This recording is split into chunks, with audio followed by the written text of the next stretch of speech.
Graham, there's something I've always wanted to know. Host to host, do you ever ask a question of somebody and then totally glaze over? Oh, all the time. All the time. And then you sort of zone back in, there's still... Oh, you've glazed over. I get it. Sorry. I get it. Come on, Graham. Come on. Have you had any incidents with guests where things got awkward? I remember once the show was over, we were all kind of leaving the set, and Jessica Chastain was one of the guests, and she was in a film that we were going to be talking about the next week, because Tom Hiddleston, I think, was in it. And I went, oh, Tom Hiddleston's on next week for that film you're in. And she went, oh, I'm so bad in that. And now, in fairness, it was a terrible film. But I kind of thought, oh, well, I should say something. So I kind of went, oh, well, I mean, you're not that bad. And she went, I play a bad person. Oh.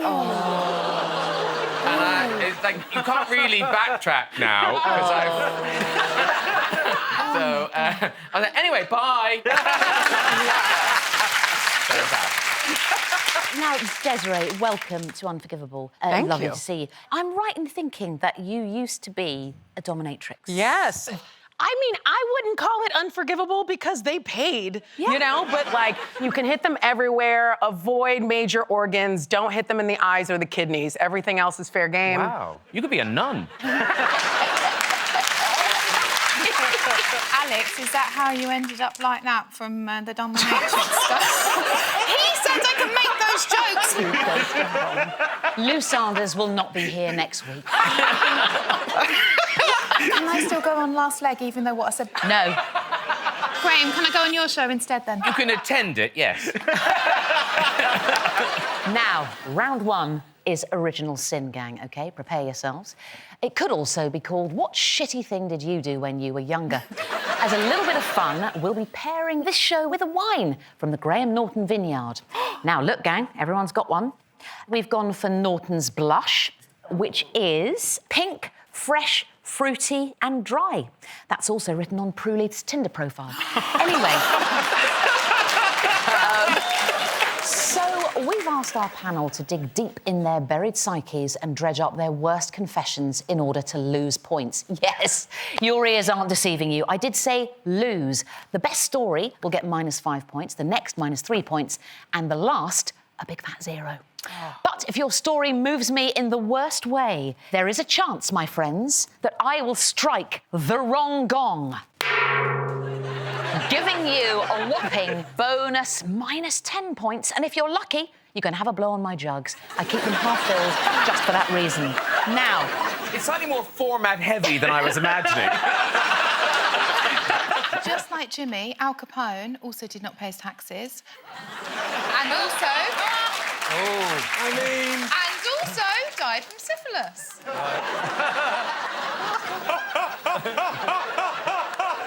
It's in the book. Oh, God. It's a fun fact. I mean, it's the elephant in the room, isn't it? My taxes. That couldn't have gone any worse, could it? It couldn't have gone... Seriously, I'm the only person in this room that would have been better off taking financial advice from a Nigerian general over email. When something like that happens, you know when you've made a mistake. I can give everyone tax advice now. If you get a letter from HMRC, do the responsible thing, pop it in the recycling. They will send another letter. Those love a letter. If, on the other hand, and this is what you've got to keep a lookout for, if the Prime Minister of the country that you live in breaks off from the G20 summit in Mexico and does a press conference where he talks about nothing other than your personal tax affairs, that is going to be a problem. Here's the showbiz life I lead. Myself and Richard Bacon went to lunch the other week and we bumped into David Cameron. David Cameron. Oh, no. Yeah. Who then came up to our table. Came over to our table. There was a period where people were just looking for David Cameron, like he just disappeared. So. I know. He gave us Brexit and he fucked off. Yeah. David Cameron comes over to the table, and then you only spoke to him briefly, and you went, I'm going to the bathroom. Oh no! Well, I saw him as I was going, as I was walking out. I saw him. I went, all right. What how are Richard's you? saying is, did he give you a wrap of Coke and did you cut Richard out of the deal? Right. No one cuts bacon out of a Coke deal. This is very much a Jimmy Carr tax Richard Bacon cocaine-themed show so far. Now, Judi, you pop up regularly on Loose Women. Who, in your opinion, is the loosest? Loosest, like just free and fun and... Hoest. I just like... considering crazy and fun and up for it, I'd have to say it is definitely between Nadia Sawalha or Kay Adams. They're just bubbly. Is anyone on it, like, all about that D? Now, Richard, 25th Blue Peter presenter. 24th. 24th? Never forget. You never forget. I'm sorry about that. Why did you leave? What happened? I was...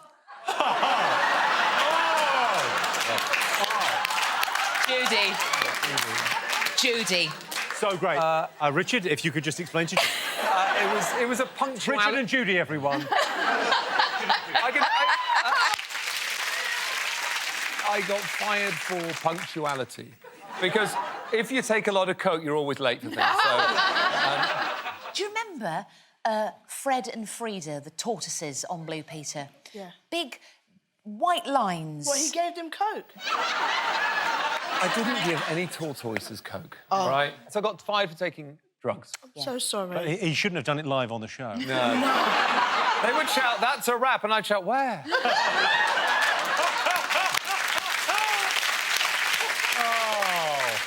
Oh, goodness. This is some high school gossip drama. Are you ready for this? Oh, I love it. I love it already. Come on. Okay, so basically it amounted to me making out with my best friend's boyfriend in high school.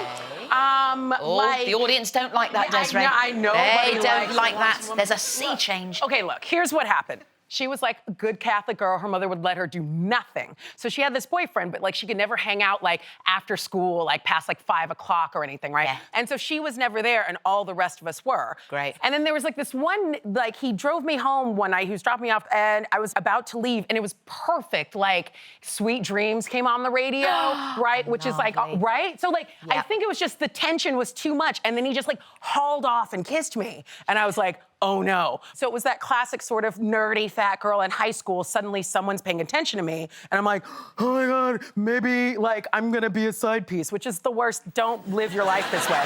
What's a side piece? You know, like you've got like bit your on the main- side. Mel, Bit on your the side. piece. Mel, I'm your side piece. You're my side piece. Yes, exactly. I got a side You know, piece. in public, you're like smacking her hand away, and in private, you're like, where's that dark corner? Bam, right? Once you do that, and it's like, well, nobody knows, then suddenly it's just all the time. So basically, all of my high school experience was with somebody else's somebody. But still, you have to make your mistakes, practice them in high school, because it's embarrassing when you're older and somebody's side piece. Trust. Right, amazing. Beautifully told, Desiree. What's your dastardly tale, Alex, from your youth? Well, when like kind of we were like 7 or 8, it was kind of the big film at the time was Home Alone. Home Alone, Yeah. latterly Home Alone 2, which was Great. slightly shitter but still good. And all we wanted to do was fucking catch burglars. You'd go to bed at night just fucking hoping that someone's going to break into your house. And, you know, kind of me and my brother and 2 little mates down the road, and we were just like, we haven't caught any burglars. So we came up with plans that were like, kind of like Home Alone, kind of drawn in crayon, to catch the one girl that lived on the road in my back garden. This story's taken a very dark turn. It gets darker, Graham. The plan that we'd come up with was we were going to dig a hole in my garden. Oh, God. Hang on, you wanted to physically trap her? We just wanted to, like, catch someone. her? Just fucking catch someone, you know, get them with a paint can in the head. Someone threw the word kill in. I didn't listen to that. I was like... So we set out, me and my brother and my 2 little pals, and we're in the back garden. It kind of went on for, like, an hour or so of digging this hole. And we weren't using, like, industrial-sized spades. We were using the little ones you had for sand. But we were digging for ages, and it was no Nothing. kind of lower than that table. No. And I mean, she weren't small even for an 8-year-old. She was hench. So it was like it needed a bigger hole, a bigger spade. We hadn't thought it through, but you know, in the end, the girl down the road never knew how close she got to being to being caught in a hole. I feel anchoring that story to Home Alone is an attempt to make it adorable. Exactly. In fact, it's psychotic. It's really sinister, actually. Yeah, it was. Yeah, we really just, you know, who knows what would have happened? You know, things escalate. Listen, we're starting to form a pretty good profile for each of our guests here. Basically, they're all subhuman scum. You're right in there, like Flint. I know. Oh, dear. In 1979, Right. when I first met my wife, Yeah. to be, Yeah. I asked her, would she like to go on holiday with me? So we drove to Gatwick Airport for our week's holiday. The only time, I have to say, in the 41 years I have known my wife, she got drunk on that holiday. I would imagine someone who has to spend a lot of time with you drinking quite a lot. We had a fantastic week. We came back to Gatwick Airport and I go through customs with my passport, and the next minute I'm whisked off into the cells. So the customs officer says to me, "Who are you?" What do you mean, who am I? Who are you? Like a football chant, yeah. So they said, "Who are you?" So I said, "I'm Chris Kamara." It says in my passport. They said, "No, you're not." I got banged up in the cells for the night. My poor wife, Anne, out there. I'm driving as well, my car, no insurance for her, so she don't know what to do. Weren't your 4 mates there to take her home? What it was, when I joined the Royal Navy, they gave me a 20-year passport. I didn't like that photo, so I took it out and stuck the new picture on. That's the dumbest thing I've ever heard, and I forgot my own name once. Oh, it's good. Oh, it's a fake belly button. Oh. Oh, Lord. Oh, God. I was 18 years old and I was on the cusp of losing my virginity. And the reason why I say the cusp is because I just wasn't that arsed about losing it. To be honest, the only person that I fancied was Orlando Bloom as Legolas in Lord of the Rings. But then I turned 18 and I was like, nah, I should probably do this. And I'm not being funny, I had a lot of willing participants. And I met this guy, so we went on a date, and eventually he walked me home. And he was like, oh, could I come in? I was like, no, because I live with my very Nigerian Christian parents. And he was like, I would like to have sex with you. And I was like, so does everybody else. I don't think this is going to be the right time. But we ended up behind a van. And we were snogging, and he really wanted to have sex. But I was like, this is not quite how I imagined it. And then I did that thing where you feel like beholden to a man and you've got to be pleasant. And so I thought, what would be the next best alternative to my vagina? So I decided to lift up my shirt and present to him my belly button. And what was crazy was that he knew what to do. So he got his cock out and he proceeded to just push it into my belly button. And so bizarre. And I remember looking down, seeing his willy going into my belly button, going, oh, I don't think I like this womanhood thing at all. Because if this is what it's going to be like, I'm not in. Nor was he. No, he wasn't really. Didn't even touch the sides. Anyway, so he did a few jabs, and then he looked at me really sadly and went, it's not the same.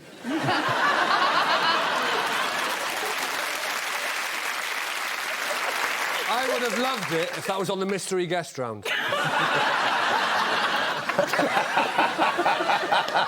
Sex with the belly button is probably what, just navel glazing?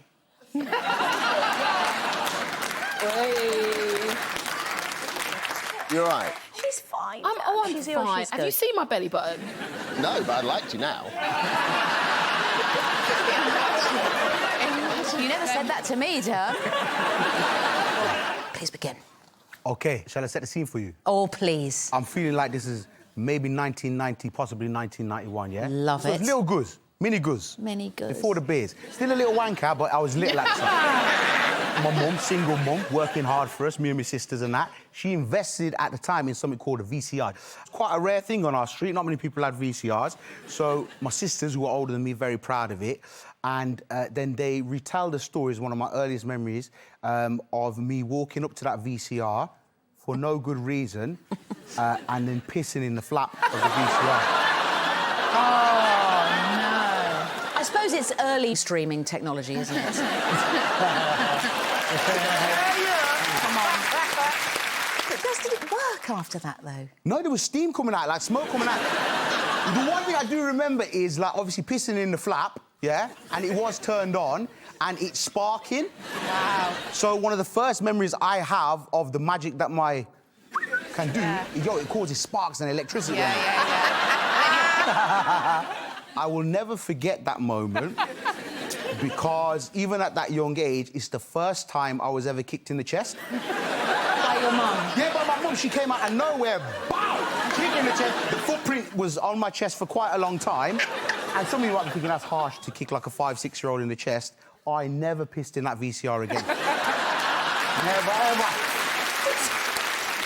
Amazing, guys. What a fantastic start.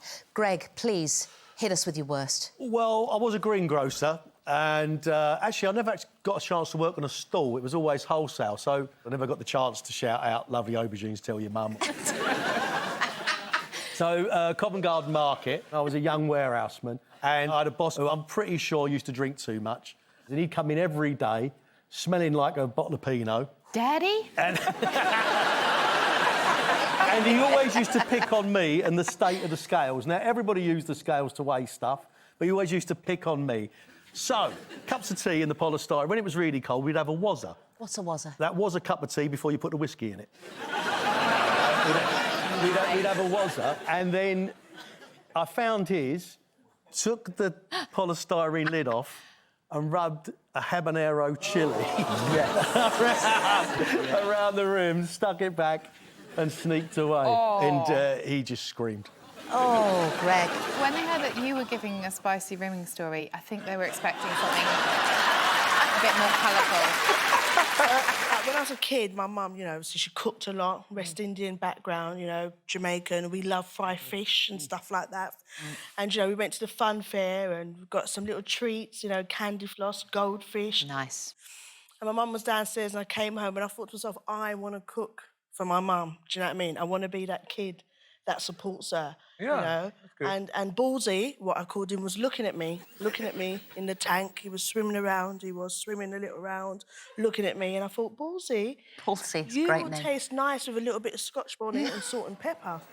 So I got the frying pan, you know. I didn't realise you need oil, so I just put the frying pan on, really hot, really high. And I took Ballsy out, and Ballsy gave me a look, and I've got the same... And I picked up Ballsy and I just slammed him down in the frying pan. You cooked a goldfish? But the thing is, I thought, that doesn't smell right. So I added the salt and pepper, and Ballsy, he just went... So, you know, I tried to pin him down a little bit, and Ballsy's eyes rolled around the frying pan. Judi. I'll never forget that sound. Same sound the cat made when you let him out the microwave, I would imagine. I watched a thing recently, and it was about, like, the childhoods of serial killers and the fact that they all torture animals. Hello? My other profession is a social worker. Also, so, it's very Norman Bates to be like, I'm doing it for Mother. Was she in a rocking chair at the time with a sort of bun on the back? But my brother, who is 2 years younger than me, and I used to share a bath, and he made me laugh a lot, my brother, and we'd make each other laugh. And as Johnny knows, when you laugh, sometimes you're not completely in control of everything. Anyway, this thing was suddenly appeared on top of the water in the bath, and I screamed and said, Andrew's pooed in the bath, he's pooed in the bath, he's pooed in the bath. He has denied it. That day and ever since, I was so convinced he did it, but the way in which he's continued to deny it nearly 45 years later makes me think maybe it was me. Can I ask you something, Balders? Yes. This isn't Prince Andrew, is it? Oh, yeah, no, that's just my brother. You know, he is called Andrew. He's called Andrew, yeah, just checking. No, you know, it might be that Prince Andrew's guilty, but my brother almost certainly wasn't. Who got the blame? Well, he did, because I said it was him. Quite convincingly. In fact, I've always said it was him until now. I think in your heart you know you did it, Claire. Claire, you've always known that you've done it. That's the thing, Balders. I'm sorry. You've always known. She's always known, hasn't she, Lou? It has bothered me so much. It was the worst thing I could admit to, but it's not a patch on what Johnny does for fun. But Claire, we can't live our lives in comparison to Johnny Vegas. Maisie, can we have your story, please? When I was 19, I went and did Camp America, and I ended up being put in this very lovely summer camp in New Jersey, but it was basically a Bible camp. Oh, God. I know. And I had a little camp romance with this lad who also worked there. He was American. And one night, we were down by the lake on this jetty. I really regret telling this story now because my mum is very supportive and likes to watch when I'm on shows. But I gave him a little hand shandy. And it was happening. And then when he nearly arrived at his destination, he stood up with such speed, and I've never seen it before and I've never seen it since, but he stood up on the jetty, whipped his trainer and sock off, and put the deposit into his sock. Oh, wow! And then tied and knotted it and threw it in the lake. And this all happened in about 7 seconds. It was such wow. It was no, not from beginning to just. Oh, OK. You're good. Speedy Bible bashing. No, just the move at the end was just... He'd clearly done it before. Oh, yeah. And he threw it into the lake. I went our separate ways. And then the next morning, me and him were in charge of doing what was called a polar lake swim, where you get up in the morning at, like, 6 o'clock and you wake up all the kids and you all run down to the lake and jump in. Wow. And we jumped in, and suddenly this, like, little boy is just going... Oh, my God. I found something! And he fishes it, and it's the sock from the night before. And he was like... Woo! And was whizzing it round, so it was sort of car washing everyone around. And I had to be like, Brandon, put it down, you don't know where it's been. Because I knew exactly where it had been. Maisie, that is a brilliant I'm not story. proud. Very, very good. Now, fans of silhouettes and apologising are in for a treat, as it is time for sorry seems to be the hardest word. That's ridiculous for a start. The hardest word is fünfhundertfünfundfünfzig. In this round, a mystery guest will appear behind this there screen in my custom-built honesty box. And one of you owes this person an apology. We'll give you a number of clues, and you need to work out who this person could possibly be and what the hell it is that you bloody well need to apologise for. God. Is it every child in Britain from 1998? You'll also get minus points for extra dirty details. Now, as you can see, our guest is completely disguised. They're either very frightened or they've come as the Statue of Liberty. Right, clues for the mystery guest. Clue 1, this was a big event for everyone involved. Clue 2, your actions disrupted what was a pleasant evening. Clue 3, this person had high expectations which were not met by you. Now, when asked about this painful memory, our mystery guest said this, and to further protect the identity of our wronged guest, the voice you'll hear is the voice of a particularly unemployed actor. I simply could not believe this person could do this. Just thinking about it makes my blood run cold. Now, Judi, who do you need to apologise to that could be in the old honesty box? So possibly, like, I went to this event, right? Like, so I was on the way to this event where Idris Elba was gonna be, right? Hello, And now everyone's invested. As I jumped out the taxi, there was this range, this beautiful range, and who stepped out of this range? Idris himself, yeah? Now, this is a good thing sometimes when white people get all black people confused, because at this point, the security guard saw 2 black people and thought I was his relative. And I had to do and stand up for the black community and do what is right and act along with this shit. So Idris looked at me, I looked at Idris, and the security guard carried us through. So we went through this corridor and I'm walking with Idris Elba and his security guard. Little did I know until the door opened, we was walking onto the station to a press fucking release. That's brilliant. So good. Now, I walked out and was like... That's brilliant. Then I thought to myself, oh, my God, there might be paparazzi here. So I started to give Idris a look so that hopefully I'd be in the papers the next day, being as, you know, Do the look, Idris's Judi. new lover. Do the look. So I was going... Idris is looking at me going... So it comes to the end and I thought, this is my moment. So I ran back with him and the security guard who assumed I was his sister, and they put me in this VIP room with just Idris on his own. And then I'd arranged to meet my friend there. The door opened and I saw my friend Michael, who was supposed to be taking pictures of me outside going, where's Judi, where's Judi? And he saw me inside, he went, that's fucking Judi inside with Idris. It was so bad because I obviously broke the whole of their security procedures. This is a Hollywood star. I'm some random mad woman who is there with him all the way through, and they left me in a room with him. Like, I don't think he knows. Oh, God, he's going to know, isn't he, now? Did he smell lovely? Was He listen, oh, my God, he smelled good, he looked good. Everyone said, oh, my God, you've lost weight. And he was like, yeah, because he's training for a new movie. And I was like... I mean, I lost my mind. Can you imagine being in a room with a man that you'd love to just be with, naked all the time? Like, I was just so completely gone. I didn't talk like this. I tried to keep it down. My hair started to sweat. I was like, oh, my God. Calm down. Calm down, Judi. You're about to slip off your seat. I know. I nearly slipped off my seat in the room on my own with Idris. I'll tell you what, though. I wouldn't take that shit back. I'm sorry. Now, Jimmy, who do you want to apologise to, my friend? Come on.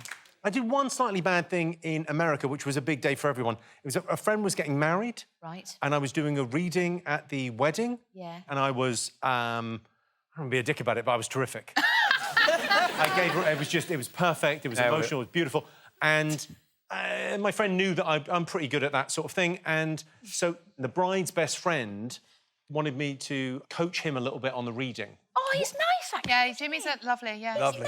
Nice. People say he's a psychopath, but he's actually lovely. So he read me what he was going to read, the poem he was going to read, and I went, oh, it's a bit garbled and quick. You want to speak slowly, like really enunciate every word. And then he got up to read the poem. Oh, no. And Oh. people thought he was learning disabled. Jimmy, had you stitched him up on purpose so that you could be the funniest? Just tell me. No. Good story. Now, Richard. The one story I can think of is when I was about 17, I brought a lady back to my parents' house. She was called Clare. And my mum and dad, they're still in the same house. They have like a summer house. And I thought I could go in there. Yep. And I was about to go all the way for the first time in my life ever. And I didn't know my dad had put in quite a sophisticated alarm system. And it was one of those where it has the sort of beams that if you break the beam, you know, it sets the alarm off. So we were like kind that bloody film. Tom Cruise. Tom Cruise. Was it Missionary Impossible? Hello, Lou. Yes, Lou. We were getting our clothes off and we're kissing, and then I was going to take my top off, and I sort of stood up or leant back to take my top off and broke the beam, and then all of the alarms sounded in the house, and then my mum and dad came over to the summer house in the middle of the night. Really angry. I was just pulling my trousers up as Dad came in. You finished already? And then I remember that Mum or Dad drove Clare home very angrily and awkwardly, so it could be that. I'm nervous about who's in that box now. Should we find out, gang? I'm nervous. Is it a burnt Mrs. Bacon, Jimmy's terrible talker, or Judy's offended events organiser? Please release yourself from the box of shame, mystery guest.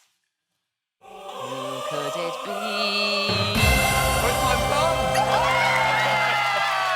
Where's my mum?